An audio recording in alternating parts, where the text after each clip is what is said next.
গত 17 June Kanchenjunga express এক ভয়াবহ দুর্ঘটনার সম্মুখীন হয়।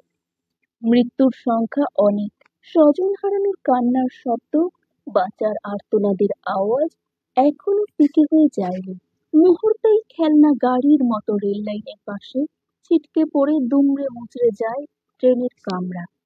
কেউ আবার দুমড়ে মুচড়ে যাওয়া কোচের অংশ থেকে যাত্রীদের পড়ে থাকা জিনিসপত্র বাছাই করতে ব্যস্ত।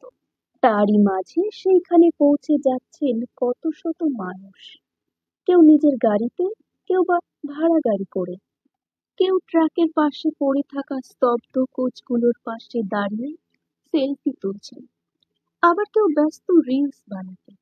দুর্ঘটনার দিন কৌতূহলী মানুষের ভিড় সামলাতে দড়ি দিয়ে আটকান পুলিশরা। পর্যটকরা অনেকেই বলছেন তারা টিভিতে দেখেছেন, তবে সামনে থেকে এভাবে কোনো ট্রেন অ্যাক্সিডেন্ট দেখেননি। আর এই তথাকথিত পর্যটকদের জন্য গড়ে উঠেছে জলখাবারের স্টল। কি অদ্ভুত না, যে জায়গাটা এরকম একটা ভয়াবহ দুর্ঘটনার সাক্ষী।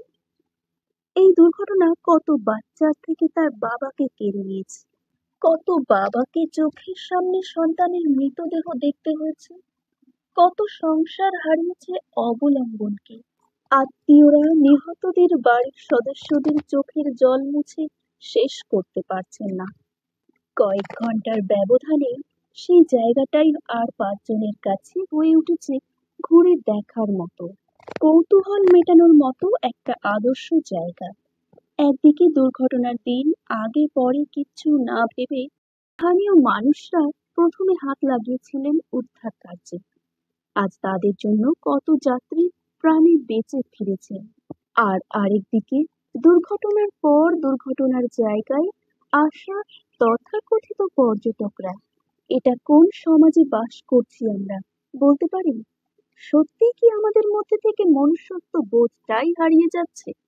এখনো হাসপাতালের বেডে শুয়ে রয়েছেন কত আহত যাত্রীরা। কেউ কেউ তো নিজের নামটা অব্দি ঠিক করে বলতে পারছেন না। মালগাড়ির চালক তার সহকর্মীর মৃত্যুর খবরটা এখনো মেনে নিতে পারছেন না। অথচ কিছু মানুষ দুমড়ে মুচড়ে যাওয়া কামরা থেকে সেই যাত্রীদের জিনিসপত্র বাছাই করে নিয়ে যাচ্ছেন। কি ব্যস্ততায়! দুর্ঘটনাস্থলে গাড়ি ভাড়া করে পরিদর্শনে আসছেন শত শত মানুষ, শুধুমাত্র দুর্ঘটনার ভয়াবহতা আঁচ করতে, কৌতূহল মেটাতে। তারপর ঘটনাস্থলের ছবি ক্যামেরা বন্দি করছেন, রিলস বানাচ্ছেন, ব্লগ করছেন। কয়েক ঘন্টার ব্যবধানে রেল দুর্ঘটনার জায়গাটাকে বানিয়ে ফেলেছেন পর্যটন কেন্দ্র। আসলে ওই যে কথায় বলে না, তুমিও মানুষ, আমিও মানুষ, তফাৎ শুধু সে দ্বারাই।